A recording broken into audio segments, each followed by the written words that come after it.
Haleluya. Puji Tuhan. Haleluya, puji Tuhan. Amin. Saya rindu menggemakan, sorakan ala GPDI, ya, ala Pentakosta. Oke.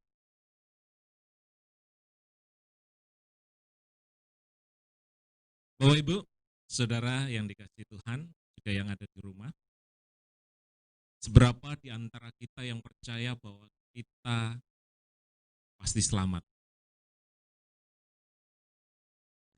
Seberapa di antara kita yang percaya bahwa kita pasti selamat? Loh, mana angkat tangannya? Yang percaya angkat tangan. Yakin? Serius?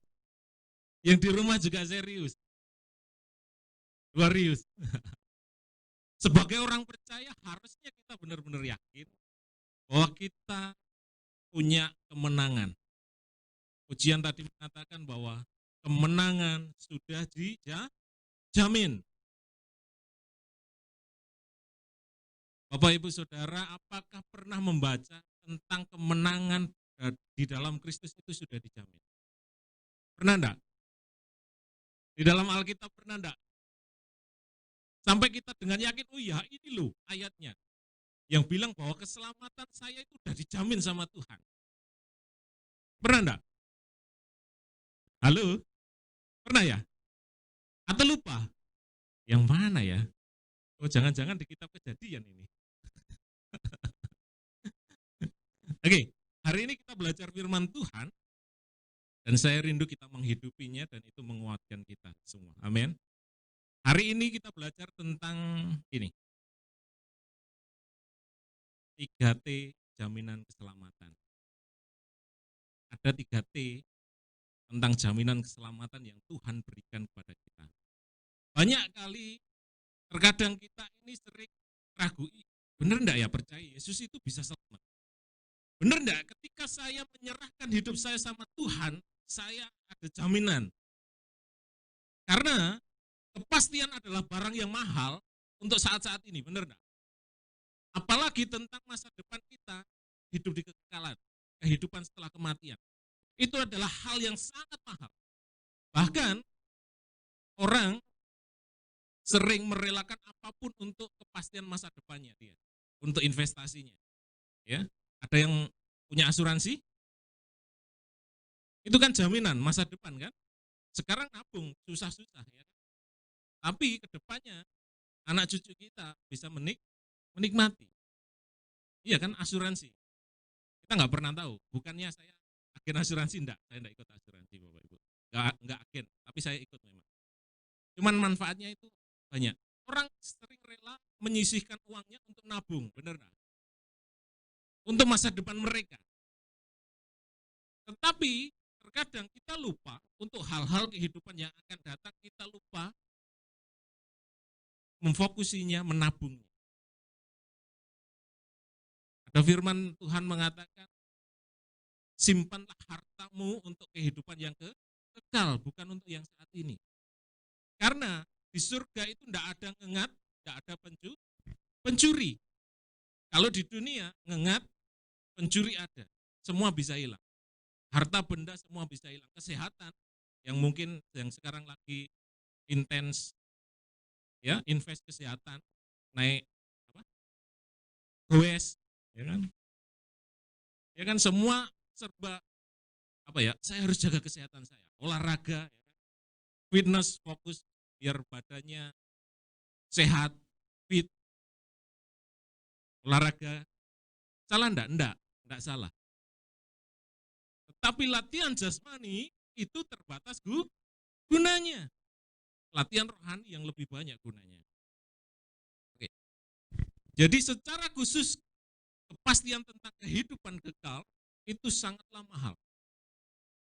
Banyak di antara kita bukan cuma orang percaya, meskipun orang-orang di luar sana sering bertanya-tanya dan kemungkinan besar tidak akan mau hidup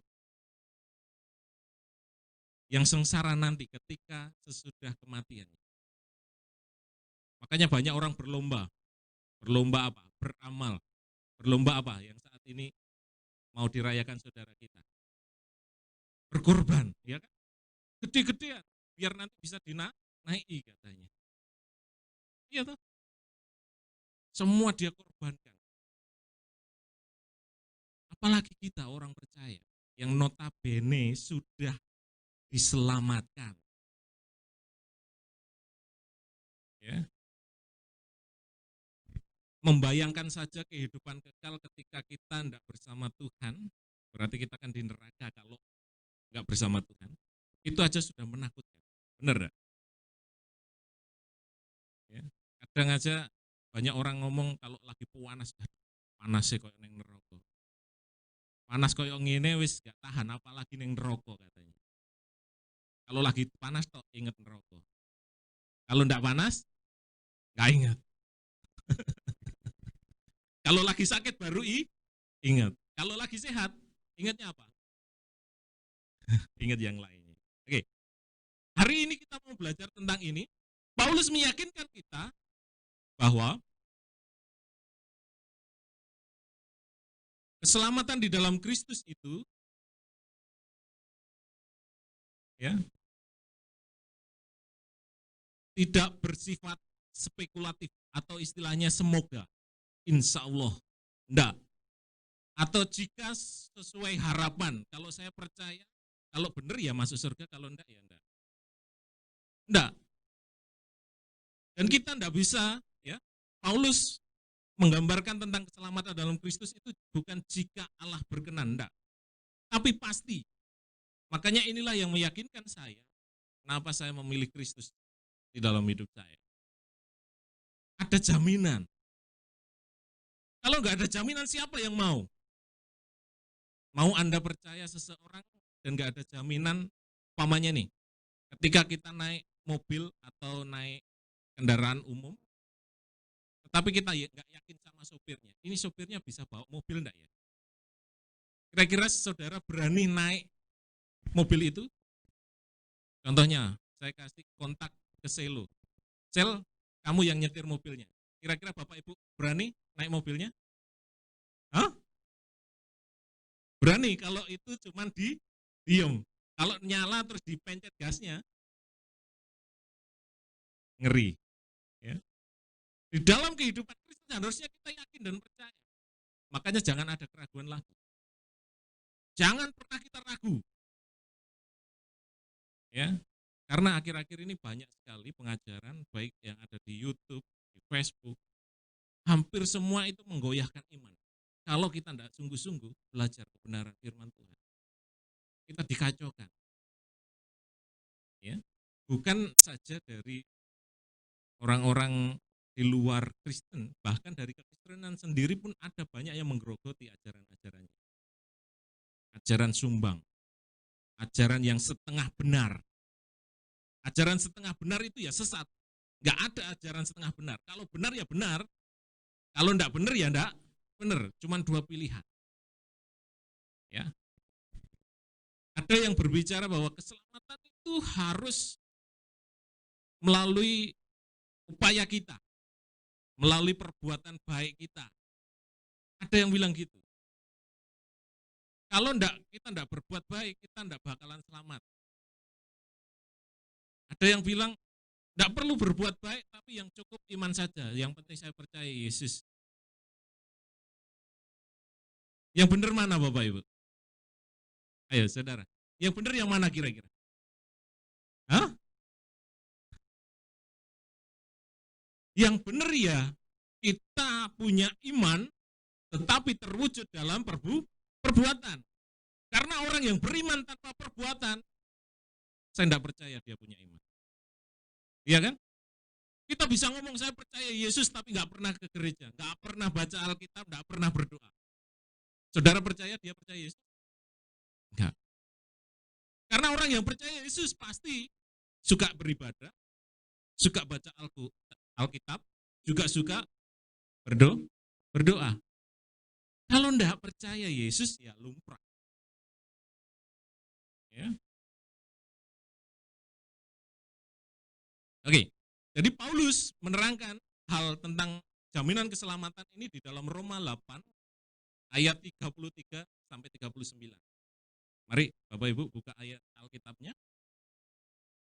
Kita mau belajar tentang 3 poin jaminan keselamatan di dalam Kristus. Paulus dengan hikmat yang luar biasa memberikan pemaparan melalui pertanyaan-pertanyaan yang Paulus ajukan di dalam Roma 8 ayat 33 sampai 39. Saya kemarin hari Jumat sudah membagikan renungan mengenai ayat sebelumnya, keyakinan iman atau Allah di pihak kita. Ya. Pasal 8 ayat 31 sampai 32. Sekarang lanjutannya 33 sampai 39. Oke. Ayo, saya undang bangkit berdiri Bapak Ibu, kita baca bersama-sama ayat ini.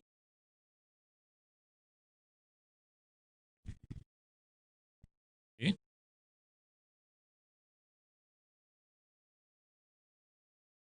Roma 8 ayat 33 sampai dengan 39. Saya baca ayat yang ganjil, Bapak Ibu baca ayat yang genap. Oke. Roma 8 ayat 33 sampai dengan 39. Demikian firman Tuhan. Siapakah yang akan menggugat orang-orang pilihan Allah? Allah yang membenarkan mereka, siapakah yang akan menghukum mereka?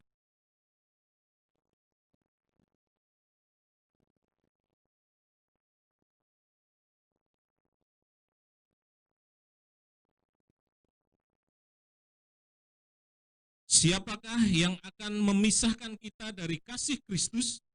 Penindasan atau kesesakan atau penganiayaan atau kelaparan atau ketelanjangan atau bahaya atau pedang?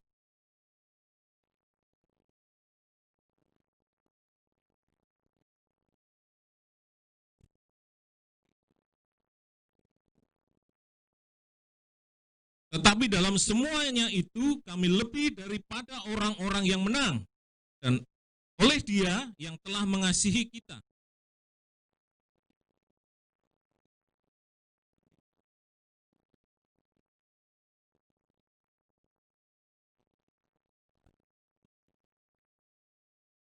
Atau kuasa-kuasa baik yang ada di atas maupun yang ada di bawah, ataupun sesuatu makhluk yang lain, tidak akan dapat memisahkan kita dari kasih Allah yang ada dalam Yesus Kristus, yang ada dalam Kristus Yesus Tuhan kita.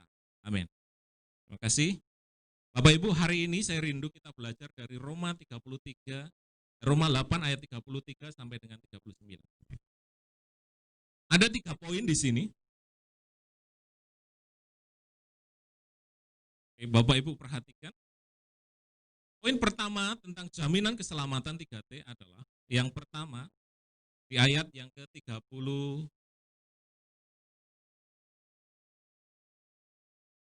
ya. Tidak ada yang menggugat kita. Ayat 33. Siapakah yang akan menggugat orang pilihan Allah? Kata menggugat, ya, itu berarti bahwa tuduhan atau dakwaan terhadap seseorang, terhadap kesalahan seseorang, terhadap apa yang sudah dikerjakan oleh seseorang. Jadi kata tuduhan ini mengacu kepada setiap dosa yang sudah kita kerjakan ataupun setiap dosa-dosa kita. Karena setiap orang yang lahir, manusia yang lahir di dunia ini pasti dia berdosa. Kita harus yakini itu. Nggak ada manusia lahir tanpa dosa kecuali Tuhan Yesus. Ya.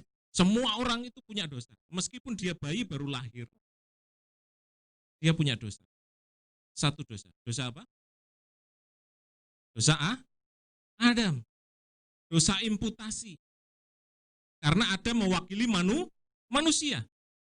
Jadi kenapa ketika ada bayi yang lahir, dia bayinya orang yang belum percaya, saya bisa katakan dia bisa masuk neraka. Meskipun kita, ya, secara logika kita bisa ngomong, lo kan dia tidak berdosa. Ingat, ada satu dosa. Dosa Adam. yang menyebabkan dia masuk neraka. Makanya di dalam kitab Wahyu nanti Bapak Ibu kalau membaca, di situ ada diterangkan bahwa anak-anak kecil itu pun ada yang masuk neraka. Tapi ketika dia lahir dari orang percaya, saya yakin dan percaya bahwa dia akan masuk surga. Buktinya, ketika Daud, dia punya anak dari perselingkuhannya dengan Betseba, perzinahannya dengan Betseba, anak itu masuk surga. Buktinya ketika anak itu meninggal, Daud menangis sepanjang hari. Ketika anak itu sakit, terus dia meninggal, terus Daud katakan apa? Ya nak, tenanglah, nanti kita akan bertemu di sana. Pasti Daud masuk surga, benar enggak? Anak itu pasti juga masuk surga ketika anak lahir dari orang percaya. Tapi kalau lahir bukan dari orang percaya, dosanya belum ditebus. Makanya masalah utama manusia itu bukan kemiskinan, bukan harta, bukan sakit penyakit. Masalah utama manusia cuma satu, dosa, nggak ada yang lain. Kalau yang lain ada obatnya, kalau yang lain ada jalan keluarnya. Kalau dosa, hanya Kristus Yesus yang punya jalan. Ya, jadi yang pertama, bahwa ketika kita diselamatkan, nggak ada satupun yang bisa menggugat kita. Ini harus kita tanamkan di dalam hati kita. Ketika kita selamat, ketika kita menyerahkan diri kita kepada Yesus sebagai Tuhan dan Juru Selamat kita, ya Tuhan, aku percaya, aku mengundang Kau dalam hatiku, jadilah Tuhan dan Raja atas hidupku, ampunilah segala dosa-dosaku. Di situ segala dosa-dosa, baik dosa masa lalu kita, ya, dosa keturunan kita, dosanya Adam, semua ditebus oleh Kristus. Bahkan dosa yang mungkin belum kita kerjakan, nanti Tuhan sudah tebus. Tapi satu hal, ketika kita nanti berbuat dosa, harus diingat. Ketika orang itu benar-benar dia percaya Yesus, maka dia akan cepat bertobat. Ketika dia melakukan dosa, pasti dia langsung sadar, oh ya, saya ini kan sudah ditebus Tuhan. Tidak layak saya melakukan hal ini. Ya.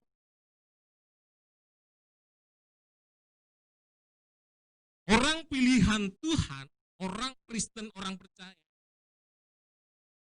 tidak boleh hidup dalam tuduhan. Ya, tidak boleh. Alasannya kenapa? Alasannya karena Allah sudah membenarkan kita, benar enggak? Kita sudah belajar tentang keselamatan. Allah membenarkan kita. Kemarin Bapak Gembala sudah terangkan tentang justification, pembenaran. Jadi ketika kita percaya Yesus, kita dibenarkan. Di luar Yesus tidak ada kebenaran. Kita jadi orang benar. Makanya dalam surat-surat Paulus juga dikatakan bahwa jemaat-jemaat itu adalah orang kudus. Bukan dalam arti hidupnya sudah kudus sempurna tanpa dosa, enggak. Tapi orang yang dikuduskan. Ya. Kita sudah dibenarkan oleh Tuhan. Kata dibenarkan, ya. Di situ kalau di dalam LAI, Bapak Ibu perhatikan, di situ dituliskan 33 yang bagian B, Allah yang membenarkan mereka, ada tanda tanya. Tapi kalau di dalam teks aslinya itu bukan tanda tanya, tapi sebuah penegasan. Theo ho dikaion. Dikaion itu kebenaran, dibenarkan. Theos itu Tuhan. Allah, karena Allah membenarkan mereka. Sebenarnya Allah yang membenarkan mereka. Itu juga bisa dilihat di dalam terjemahan bahasa Inggris, lebih jelas lagi. Ya.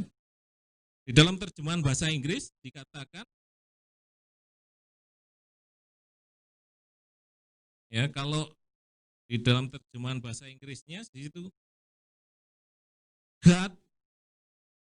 it's God who justified. Jadi karena Tuhan yang membenarkan mereka. Ya. Jadi fokusnya Allah lah yang membenarkan orang itu. Bukan suatu pertanyaan.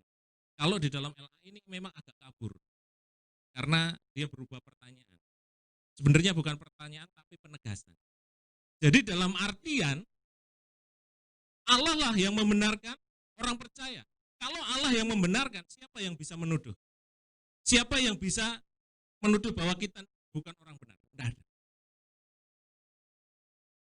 Jadi sebagai hakim yang tertinggi, keputusan Allah itu nggak bisa diganggu dan tidak ada bandingnya. Ya.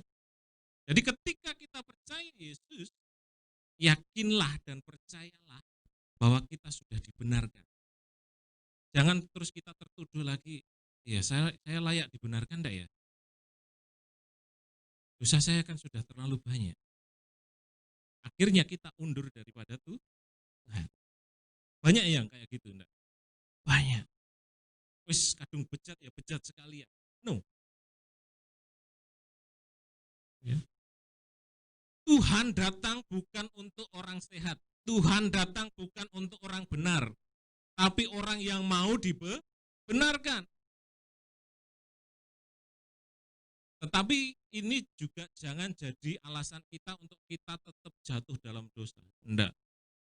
Ingat, ketika kita sudah dibenarkan, kita harus ingat, kita ini sudah jadi orang benar. Jangan berbuat yang enggak benar. Ya. Jadi jangan seperti babi, ketika sudah dimandikan, bersih, ketika lihat kubangan dia balik lagi, benar enggak? Karena babi memang senang kubangan. Jadi kita harus tahu posisi kita. Saya ini orang benar. Jadi saya enggak boleh berbuat yang enggak benar. Ingat ya, yang pertama enggak ada yang bisa menuduh. Enggak bisa menuduh itu dalam artian kita jangan sampai terintimidasi lagi oleh bisikan iblis. Kamu itu loh orang enggak benar, ngapain kamu di gereja? Justru karena kita enggak benar, kita perlu ke gereja untuk dibenerin. Karena gereja itu bukan dealer yang cuman pajang orang-orang baik, mobil-mobil baik. Tapi gereja ini adalah bengkel untuk memperbaiki orang yang rusak. Kalau sudah rusak tapi kita merasa saya nggak layak. Ingat itu kesombongan loh. Orang minder itu sombong yang tersembunyi. Orang yang sombong, benar-benar sombong itu sombong yang kelihatan. Ketika orang merasa aku enggak layak, harusnya datang. Karena kita merasa enggak layak, saya butuh dibenarkan, datang ke gereja. Baca firman Tuhan. Biar kita jadi orang benar. Jangan karena kita merasa banyak dosa, terus kita akhirnya enggak ke gereja, ini bahaya. Sudah tahu banyak dosa, sudah tahu banyak kelemahan, tapi enggak mau memperbaiki diri. Kita jangan sampai mau dituduh oleh setan. Kamu itu bejat, enggak bisa berubah. Bisa, enggak ada orang enggak bisa berubah. Bisa, saya katakan bisa. Ketika dia percaya Yesus ada Roh Kuduslah yang mengubahkan dia. Mungkin dia enggak dengar kata-kata saya, mungkin dia enggak dengar kata-kata orang lain, tapi Tuhan bisa pakai caranya sendiri. Bahkan melalui anak kecil dia bisa disadarkan. Karena ada waktu di dalam kehidupan manusia. Waktu di mana suatu perkataan bisa masuk dalam hatinya. Ya, karena tiap orang berbeda. Ada yang bisa masuk ketika baca, oh iya. Ada yang masuk ketika dia mendengar saja. Ada yang masuk ketika melihat kejadian. Terus akhirnya dia, oh iya, sadar. Ya. Oke. Yang pertama ini. Yang kedua, di dalam Kristus menyelamatkan kita, gak ada satupun yang bisa menghukum kita. Ketika kita sudah diselamatkan oleh Tuhan, gak ada satupun yang bisa menghukum kita. Ini harus diyakini, ini harus dipercayai. Jangan goyah. Jangan karena kita gak belajar Alkitab terus akhirnya kita digoyahkan oleh orang-orang tertentu. Makanya banyak kalau orang-orang Kristen berdebat, akhirnya enggak percaya Alkitab itu, kalau saya katakan apa ya, dia enggak benar-benar yakin bahwa Tuhan menyelamatkan hidup. Makanya kenapa saya bersyukur juga dengan adanya COVID ini, banyak apologet Kristen juga muncul. Apologet Kristen muncul di YouTube banyak. Ya. Semua pandangan-pandangan yang miring mereka luruskan. Apologet itu dalam arti gini, ketika ada orang mempertanyakan iman kita, kewajiban orang percaya adalah menjawabnya. Bukan dalam arti kita berdebat usir ya, yang nggak ada habisnya, enggak. Tapi kewajiban kita menyatakan bahwa ini loh iman saya. Ya. Jadi bukan kita berdebat sok pinter, enggak. Enggak usah kalau berdebat sok pinter. Tapi kita harus nyatakan ini loh iman saya. Bahwa Yesus Kristus sudah mati buat saya, menebus hidup saya. Enggak ada yang dapat menuduh saya, enggak ada yang dapat menghukum saya. Ya. Jadi yang kedua, dalam teks Yunani, ya, kata siapakah yang menghukum mereka, itu sebenarnya muncul di ayat 34. Bapak Ibu perhatikan di Alkitabnya. Kalau di dalam terjemahan LAI itu muncul di ayat 33 akhir, benar enggak? Kelihatan enggak? Ayo baca Alkitabnya. Jangan fokus di saya saja. Ya, muncul di ayat 33 akhir, benar enggak? Kalau di terjemahan bahasa Inggris dan terjemahan bahasa aslinya, itu muncul di ayat 34. Ini sangat berpengaruh. Ya, sangat berpengaruh. Kalau diperhatikan di ayat 34 di situ, Paulus sedang menegaskan sesuatu. Paulus menegaskan bahwa tidak ada penghukuman bagi mereka yang berada di dalam Kristus. Ya. Ini bisa dilihat di pasal 8 ayat 1. Coba Bapak Ibu baca pasal 8 ayat 1. Ini menegaskan pasal 8 ayat 34. Dan sebenarnya 33 terakhir itu. Di pasal 8 ayat 1, demikian sekarang tidak ada penghukuman bagi mereka yang ada di dalam Kristus Yesus. Jelas. Tidak ada penghukuman lagi bagi orang yang sudah diselamatkan oleh Tuhan. Makanya berbahagialah Bapak Ibu yang sekarang bisa percaya Yesus. Yang dulunya enggak percaya Yesus bisa percaya Yesus. Seperti saya juga. Saya dulu enggak percaya Yesus, sekarang bisa percaya Yesus. Bersyukurlah. Makanya jangan main-main. Hidup orang Kristen itu jangan disia-siakan dengan hal-hal yang sia-sia. Hidup bukan berbicara saat ini toh. Kalau Anda main-main, dan ketika kekekalan itu datang, kita dipanggil Tuhan. Ada enggak kesempatan kedua untuk kita kembali bertobat? Tidak ada. Jadi ketika orang meninggal, itu sudah tidak ada lagi kesempatan untuk bertobat. Ya, harus tanamkan. Jadi jangan dipikir ketika kita mati kita bisa bertobat lagi, enggak. Enggak ada kesempatan kedua. Makanya hari ini, Bapak Ibu, Saudara, kalau ada saudaranya, keluarganya yang kurang setia, ayo genjot lagi. Ayo, jangan sia-siakan. Ya.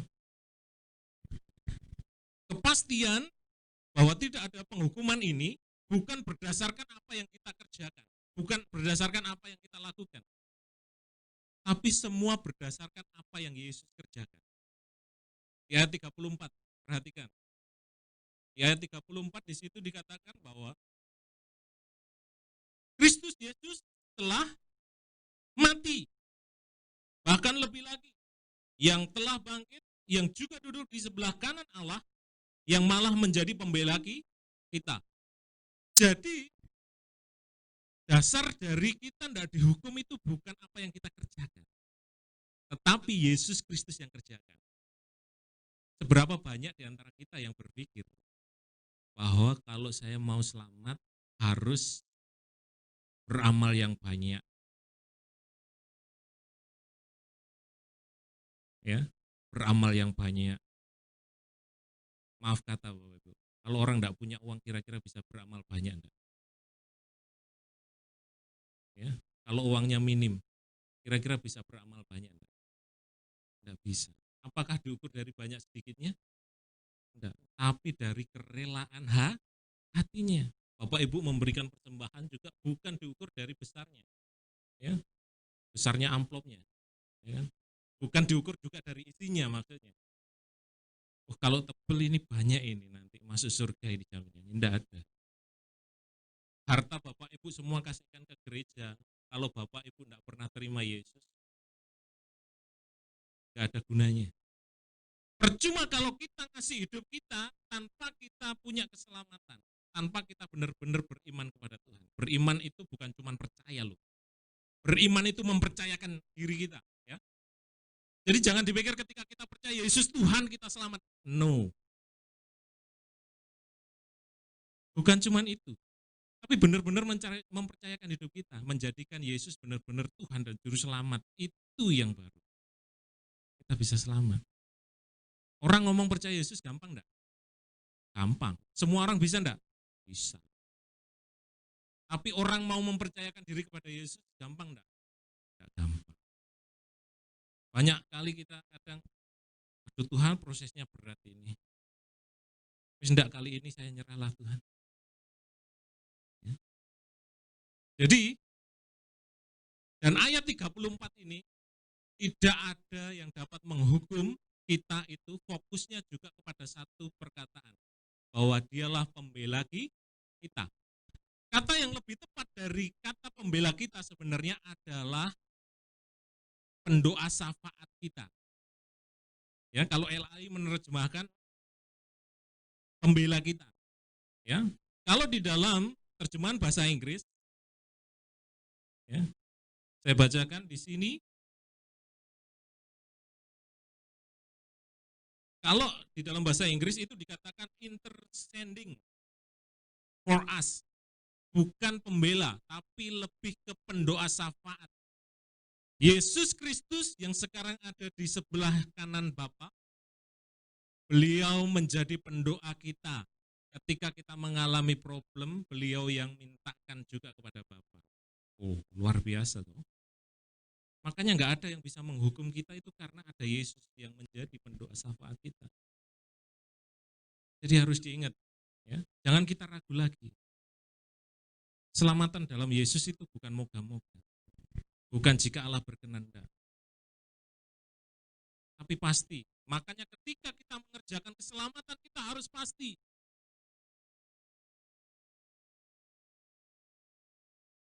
Ketika kita beribadah pun datang beribadah kita harus pasti, yakin. Saya sudah diselamatkan, makanya saya juga harus beribadah. Saya sudah diselamatkan, makanya saya harus berbuat baik.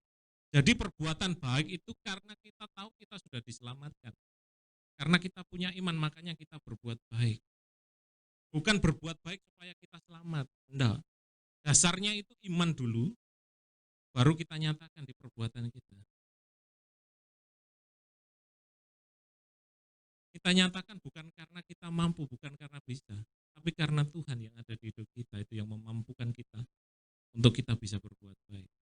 Karena kalau kemampuan kita ada potensi untuk sombong, bener enggak?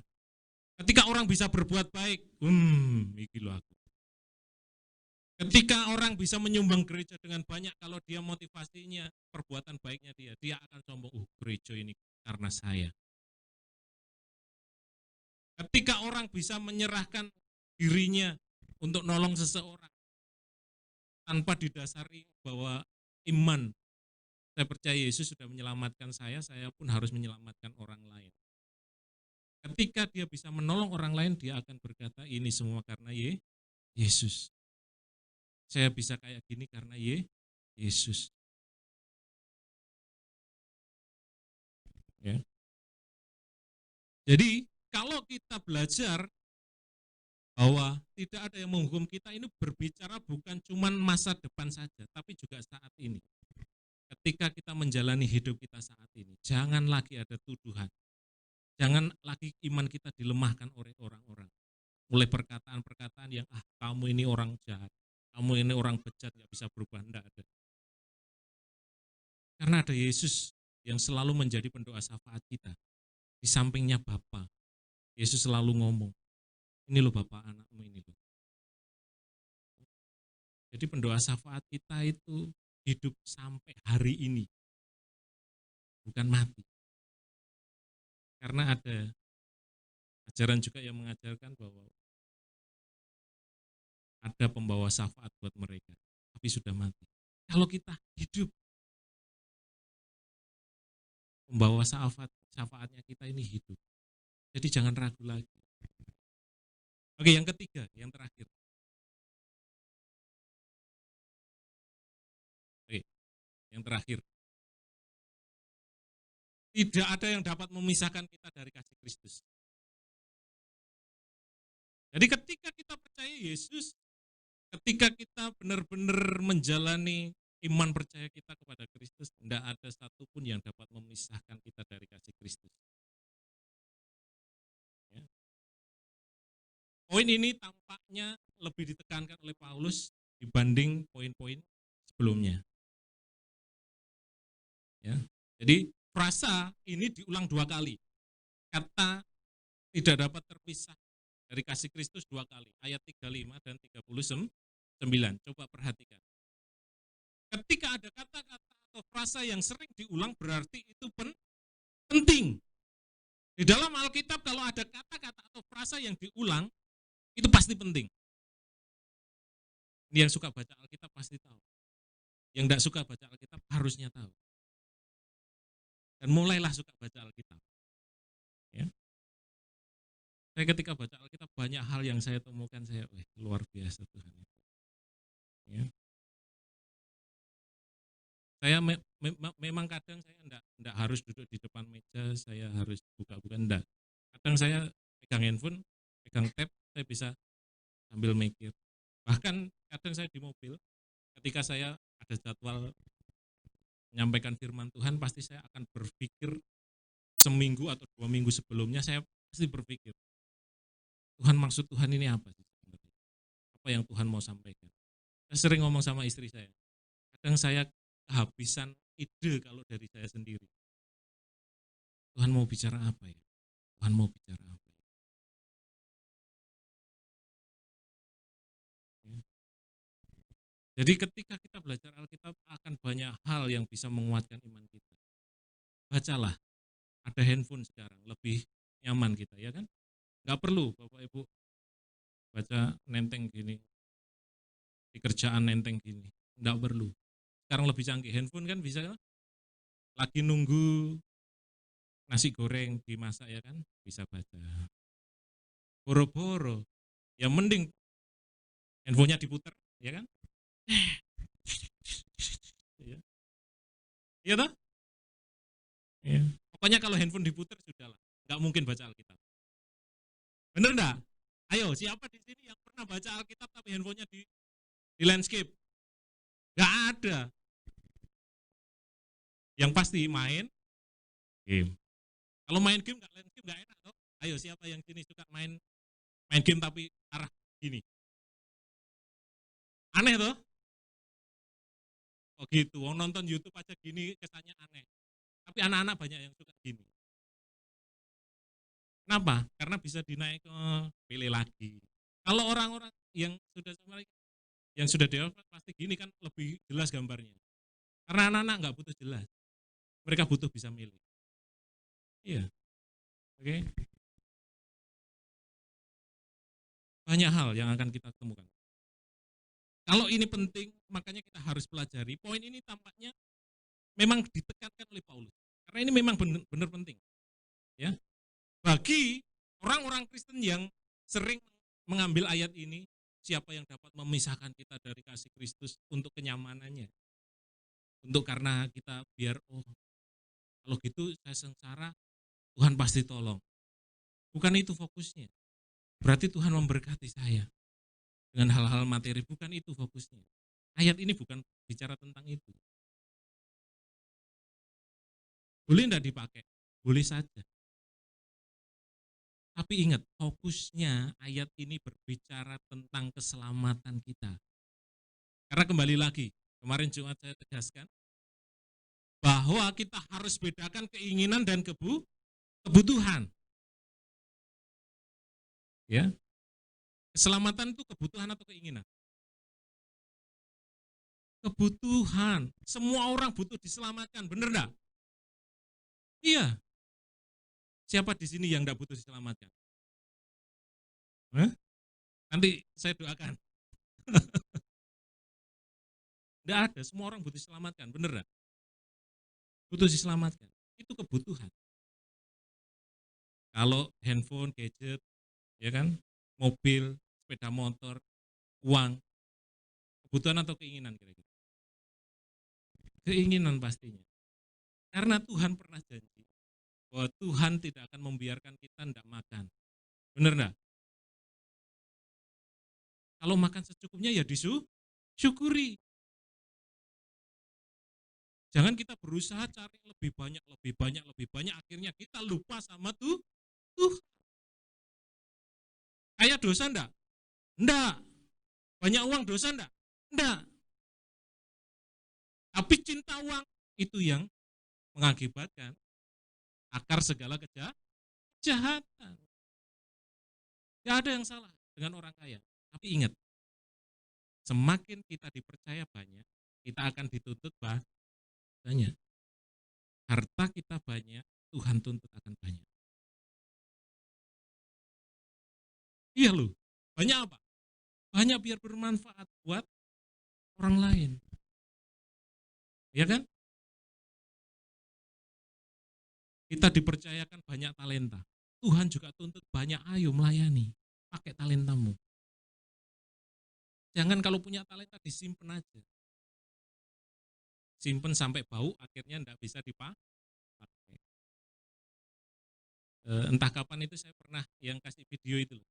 Ketika masih kecil, kamu dipanggil untuk melayani Tuhan. Nanti aja Tuhan kalau saya sudah dewasa. Begitu sudah dewasa, kamu dipanggil Tuhan untuk melayani. Nanti Tuhan kalau saya sudah mapan, sudah sukses. Begitu sudah tua, mau mati, syaratnya. Kamu dipanggil Tuhan untuk melayani. Iya Tuhan, aku siap. Bukan dipanggil melayani, tapi dipanggil pulang. Telat enggak? Telat. Hari ini saya mengetuk pintu hati kita semua. Ya. Bukan untuk kenyamanan. Poin ini disampaikan Paulus, ya. Ini tentang kasih Tuhan, tentang keselamatan, ya. Jadi kasih Tuhan bagi Paulus itu tidak menghindarkan kita dari segala macam kesusahan,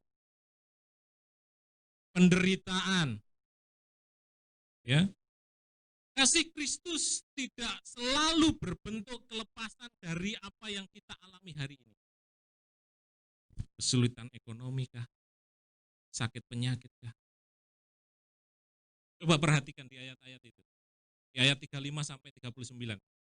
Perhatikan Alkitabnya Bapak Ibu. Ya, di situ dikatakan tentang apa? Kesesakan kah? Penganiayaan, kelaparan, ketelanjangan, bahaya, dan pedang. Itu nggak bisa memisahkan kita dari kasih Kristus. Jadi kalau kita sengsara, jangan dipikir Tuhan tidak mengasihi kita. Nah, jangan dipikir ketika hari ini Bapak Ibu tidak punya uang terus Bapak Ibu pikir Tuhan tidak mengasihi. Tidak. Jangan dipikir ketika hari ini Bapak Ibu sakit, saudara-saudara sakit, Tuhan nggak mengasihi Anda. Tuhan mengasihi Anda. Karena apapun yang kita alami hari ini nggak bisa melepaskan kita dari kasih Tuhan. Makanya ketika hal jelek pun, hal buruk pun terjadi, kita harus tahu bahwa Tuhan mengasihi kita. Jangan lemah iman. Karena takut miskin, kita berbuat hal yang tidak benar. Karena takut miskin, kita meninggalkan Tuhan. Karena takut tidak dapat jodoh, kita cari di luar Tuhan. Kita menggadaikan iman kita. Ya, yang muda-muda.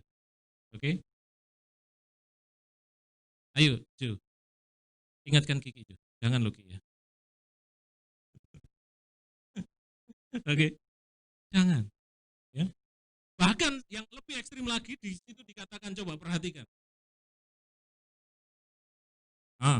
Ayat 38. Sebab aku yakin, Paulus bilang, bahwa baik maut maupun hidup, ya. Di situ dikatakan baik maut maupun hidup. Ya, 39 dikatakan apa? Tidak bisa memisahkan kita dari kasih Tuhan. Bahkan kematian pun itu bukan berarti Tuhan tidak mengasihi kita. Ketika ada yang sakit terus meninggal, kita tidak bisa bilang bahwa Tuhan tidak mengasihinya. Mungkin itu adalah jalan terbaik untuk kembali kepada Tuhan. Makanya kematian itu tidak pernah harusnya menakutkan buat orang percaya. Tapi seberapa banyak di antara kita yang takut mati? Banyak toh? Banyak. Bahkan saking takut matinya, ke dukun, ke alternatif, dijalani. Bener enggak? Ada enggak orang sakit ke alternatif? Jumpa Jampi? Banyak. Penyakitnya dipindahkan. Ya kan? Pindahkan ke, ke kambing, ke ayam, ke telur. Ya kan kalau lihat santet gosok-gosok gini. Telurnya dipecahkan, keluar apa? Jarumnya. Padahal dibujui, telurnya sudah dilubangi diisi jarum.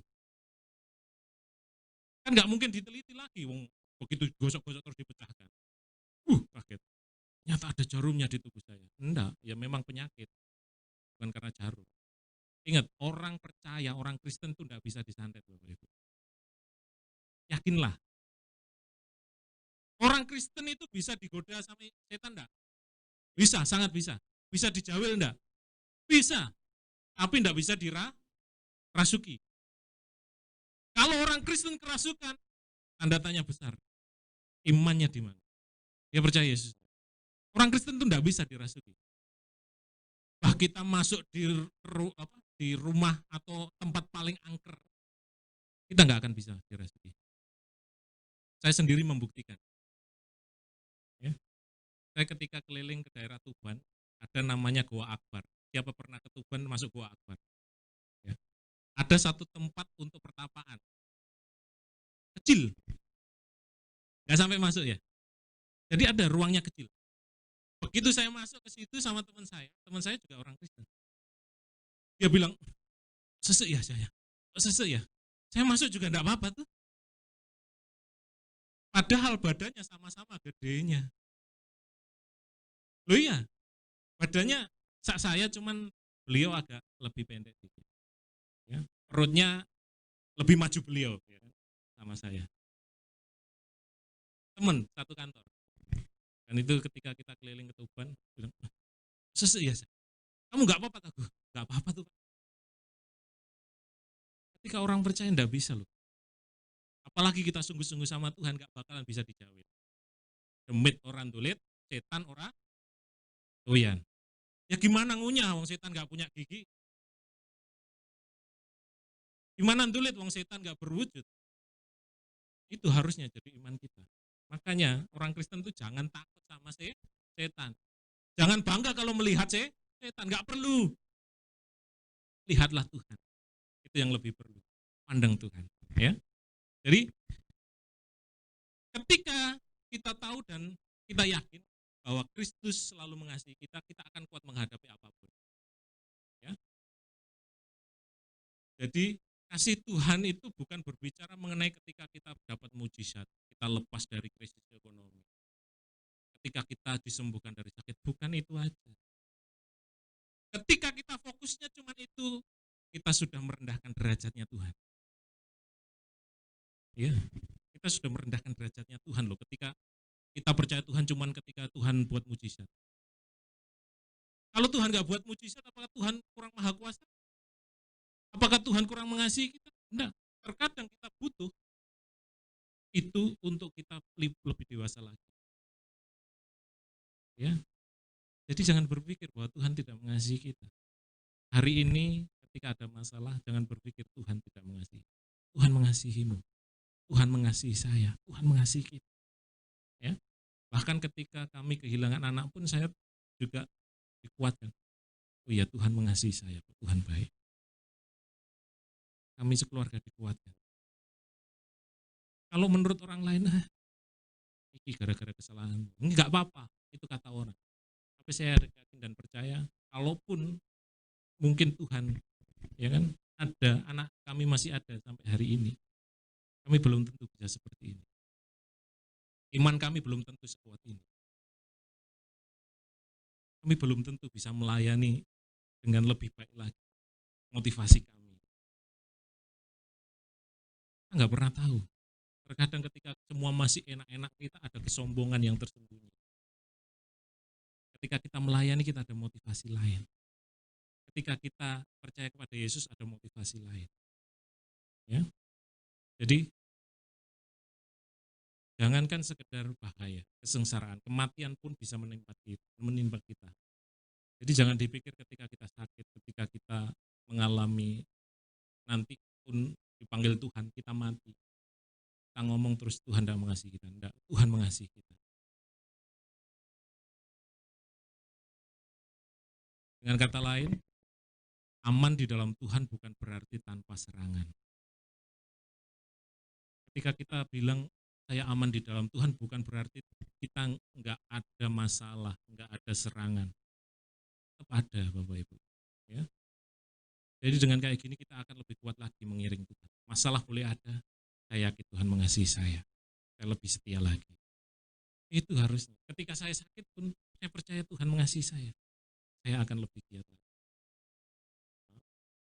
Satu hal yang menghibur kita adalah kepastian kemenangan dalam Kristus. Bahkan dikatakan kita lebih dari pemenang, ayat 37. Bukan hanya kita menang, tapi kita lebih dari pemenang. Ya. Bukan hanya menang. 3T tentang jaminan keselamatan. Yang pertama, tidak ada yang dapat menggugat kita. Yang kedua, tidak ada yang dapat menghukum kita. Yang ketiga, tidak ada yang dapat memisahkan kita dari kasih Tuhan. Undang pemain musik.